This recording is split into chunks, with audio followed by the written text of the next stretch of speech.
BA part 1 लोक प्रशासन paper number 2 भारतीय प्रशासन। इन दिनों हम अपने लेसन्स में संघ कार्यपालिका में प्रधानमंत्री, मंत्रिपरिषद के बारे में जानकारी हासिल कर रहे हैं। हमने अपने पिछले लेसन्स में मंत्रिमंडल की शक्तियां एवं कार्य का वर्णन किया। हमने समझा कि हमारे देश में जो संघीय कार्यपालिका है उसमें मंत्रिमंडल की क्या स्थिति है और मंत्रिमंडल में जो मंत्री होते हैं वो क्या क्या कार्य करते हैं।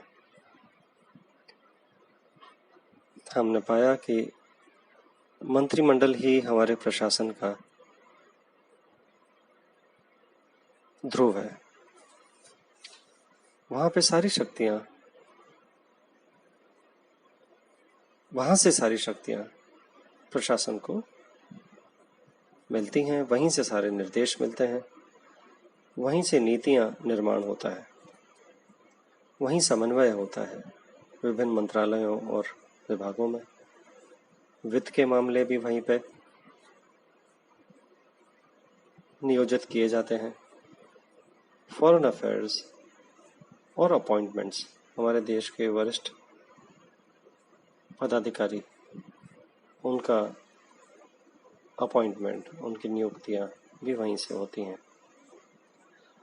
अब जो मंत्रिमंडल है, जो मंत्रिपरिषद है, उस टीम के जो कैप्टन है उनके बारे में चर्चा आरंभ करते हैं। हम अब शुरू करते हैं प्रधानमंत्री की स्थिति के बारे में चर्चा। जो मंत्रिपरिषद है संघीय कार्यपालिका में, जो हमारा मंत्रिमंडल है, उसका अस्तित्व आता है प्रधानमंत्री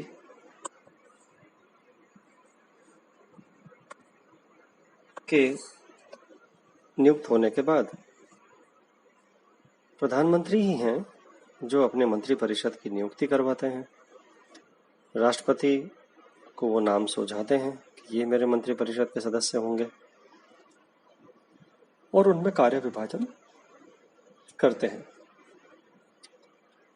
तो हमने जैसा मंत्रिपरिषद के समझने के समय चर्चा करी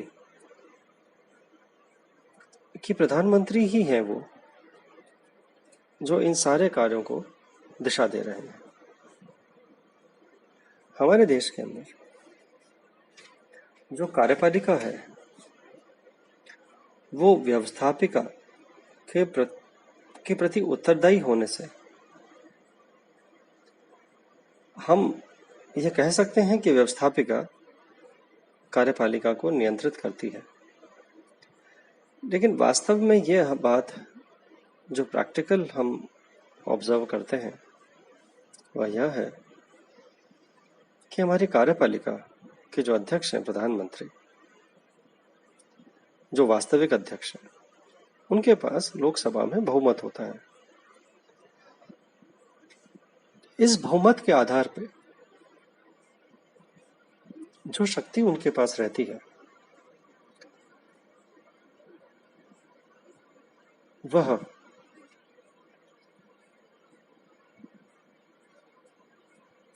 उनको प्रशासन को निर्देशित करने के लिए, संघीय कार्यपालिका को निर्देशित करने के लिए एक महत्वपूर्ण स्थिति में रखती है। हालांकि हम कहते हैं कि मंत्रिपरिषद सामूहिक उत्तरदायित्व रखती है, मंत्रिपरिषद सामूहिक निर्णय करती है, मंत्रिमंडल चर्चा करके हर निर्णय पे पहुंचते हैं और वो फिर उस निर्णय पे एक रहते हैं। लेकिन वास्तव में ये सब निर्णय, ये सब चर्चाएं प्रधानमंत्री की देखरेख और उनके इशारे से होती हैं। वो जो चाहते हैं वो निर्णय करवा लेते हैं। उनके पास इतनी पावर होती है, उनके पास इतनी उस पद की, उस पोजीशन की स्थिति होती है उनके पास कि वो कोई भी निर्णय मंत्रिमंडल से करवा सकते हैं और फिर उस निर्णय को वो बहुमत, लोकसभा में जो अपना उनका बहुमत है, राज्यसभा में जो उनका प्रभाव है, उसका उपयोग करके वो उन नीतियों को परिवर्तित भी करवा लेते हैं। तो हम ये मानते हैं कि जो मंत्रिमंडलीय शासन प्रणाली है वो वास्तव में भारत में धीरे धीरे प्रधानमंत्रीय शासन प्रणाली में बदल गई। जो हमारा मंत्रिमंडल होता है वो प्रधानमंत्री की तरफ देख करके निर्णय लेता है। जो भी प्रधानमंत्री निर्णय चाहते हैं, जो भी नीतिगत दिशा वो चाहते हैं, उनका मंत्रिमंडल उसी दिशा में वही निर्णय लेता है। जैसे अभी रिसेंटली हमने देखा हमारे देश के अंदर, आज हम 5 अक्टूबर पे हैं 2020 में, और अभी हमने रिसेंटली ही देखा कि हमारे देश में जब संसद बुलाई गई वो तो बहुत समय बाद बुलाई गई। पहली बात तो यही थी, कोरोना काल के कारण हमारा देश लॉकडाउन में था। लॉकडाउन चला और उस लॉकडाउन के चलते समय हमारे देश में संसद को भी सत्र में नहीं बुलाया गया। आप यह मान सकते हैं कि यह संकट काल है, इसलिए आपकी संसद को नहीं बुलाया जा रहा। लेकिन जब हमारे देश का शीर्ष स्थान या वो ऑर्गन, हमारे देश के कार्यपालिका व्यवस्थापिका का शीर्ष, जब आके किसी बात को चर्चा नहीं करेगा तो देश में कार्यपालिका की मनमानी चलेगी, उस पर कोई रोक टोक नहीं होगी। तो अगर व्यवस्थापिका सत्र में नहीं आएगी तो चर्चा कैसे होगी, कार्यपालिका पे नियंत्रण कैसे होगा। हमने देखा इसी दौरान यूरोप के अंदर, अमेरिका के अंदर, जापान में, कोरिया में, ऑस्ट्रेलिया में, न्यूजीलैंड में, विश्व के तमाम अच्छी स्थापित लोकतंत्रों में हमने देखा, इटली में, ग्रीस में, जहां सबसे ज्यादा कोरोना के हजारों लोग मारे गए, वहां भी संसद को सत्र में लाया गया। प्रधानमंत्री और मंत्रिपरिषद के निर्णयों को या राष्ट्रपति के निर्णयों को उन पे चर्चा करने के लिए संसद को सत्र में बुलाया गया। वो संसद में कुछ सदन में लोग आके बैठते थे सांसद, और कुछ वर्चुअल तरीके से, ऑनलाइन तरीके से उनसे जुड़ते थे और चर्चाएं हुई हैं, बहस हुई हैं। इटली के अंदर तो कोरोना काल के अंदर लॉकडाउन को बढ़ाया जाए, किन शर्तों से बढ़ाया जाए, कितना नया बढ़ाया जाए और क्या छूट दी जाए, इन तक की चर्चाएं संसद में होकर निर्णय तय हुए हैं। हमारे देश में ऐसा नहीं हुआ। हमारे देश के अंदर तो प्रधानमंत्री और मंत्रिपरिषद ने सोच लिया कि संसद को भी बुलाना इस समय जरूरी नहीं है, संकट काल है, इसका बहाना करके उन्होंने इतने लंबे समय तक संसद को सत्र में बुलाया ही नहीं। तो प्रधानमंत्री जो निर्णय चाह रहे हैं वैसा हो रहा है देश में। प्रधानमंत्री ने फिर चाहा कि जो उनके अध्यादेश थे उनको लाना जरूरी था, कानून बनाकर विधिक रूप उनको देना जरूरी था, क्योंकि हमने अभी थोड़े टाइम में पढ़ा था, आपको बताया था कि आर्टिकल 123 के तहत अध्यादेश जारी होते हैं, उनकी सीमा 6 महीने होती है, उसके बाद उनको आपको संसद से पारित कराना ही है इस दरमियान। तो उन्होंने संसद को बुलवाया और कई सारे अध्यादेशों को विधिक रूप दे करके, जैसे किसान वाला फार्म बिल थे, एपीएमसी एग्रीकल्चर प्रोड्यूस वाले जो बिल्स थे, उनको विधेयक को लेके आए और कुछ ही दिनों के अंदर अपने सारे विधेयक पास करा के संसद वापस स्थगित हो गई। तो प्रधानमंत्री जिस तरह चाह रहे हैं देश में वैसे निर्णय हो रहे हैं, उनको वो मंत्रिमंडल से भी निर्णय ले लेवा देते हैं, मंत्रिमंडल भी उसी दिशा में काम करता है, और फिर संसद के अंदर भी वो ऐसा अपने बहुमत के प्रभाव से कर पाते हैं। तो हमने यह अभी इस समय भी देखा है, इससे पहले भी इनके बहुमत के कारण देखा, और हमने पिछले प्रधानमंत्रियों के समय पे भी देखा कि प्रधानमंत्री जो भी आए, उन्होंने अगर उनके पास अच्छा बहुमत रहा है तो उन्होंने अपने प्रभाव से प्रशासन को वो दिशा दी है, कार्यपालिका को वो दिशा दी है जो उन्होंने चाही है। कोई इतना शक्ति नहीं रखता हमारे देश के प्रशासन में जितना हमारे देश के अंदर प्रभाव और शक्ति प्रधानमंत्री की है।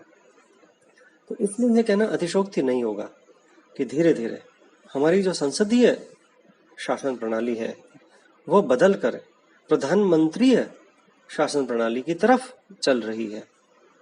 बीच बीच में प्रधानमंत्री आ जाते हैं जो लोकतांत्रिक भी होते हैं, अधिक लोकतांत्रिक होते हैं, जो संसद की ज्यादा सुनते हैं। अटल बिहारी वाजपेयी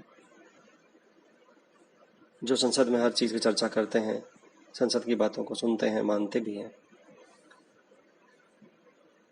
रहे जैसे मनमोहन सिंह, बहुत विरोध उनको देखना पड़ा संसद का, तो उन्होंने उस विरोध से सरकार पे दबाव महसूस किया।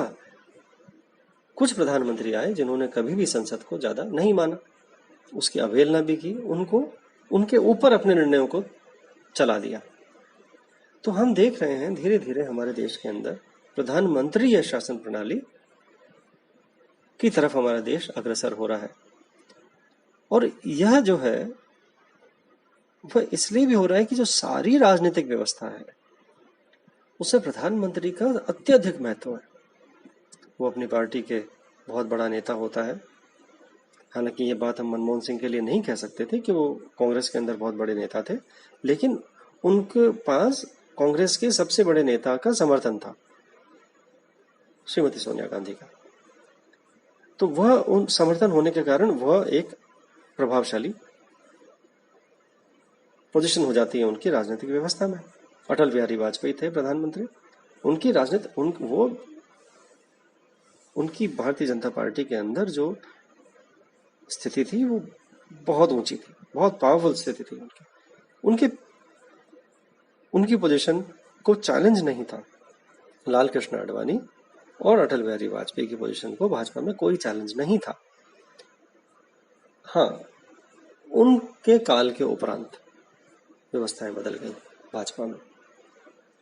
तो हम ये देखते हैं कि धीरे धीरे शासन का ध्रुव बन चुका है प्रधानमंत्री की पोजीशन। तो प्रधानमंत्री जिस तरह चाहते हैं उस तरह राजनीतिक व्यवस्था को भी प्रभावित कर देते हैं, और जिस तरह चाहते हैं वो संसद के अंदर भी अपनी बात को चलवा देते हैं, मनवा लेते हैं, संसद को दिशा दे देते हैं, अपने निर्णयों को विरोध के बावजूद पारित करवा लेते हैं। जैसे अभी कोरोना काल के अंदर सारे खर्चों में कटौतियां के सुझाव चल रहे हैं, लेकिन हमारे प्रधानमंत्री ने और मंत्रिपरिषद ने एक निर्णय पारित कर दिया है जिसको कोरोना के बावजूद भी इम्प्लीमेंट किया जाएगा, उसे क्रियान्वित किया जाएगा। करीब 20,000 करोड़ रुपए लगा करके नई संसद का भवन बनेंगे, जो हमारे केंद्रीय सचिवालय हैं उनके नए भवन बनेंगे।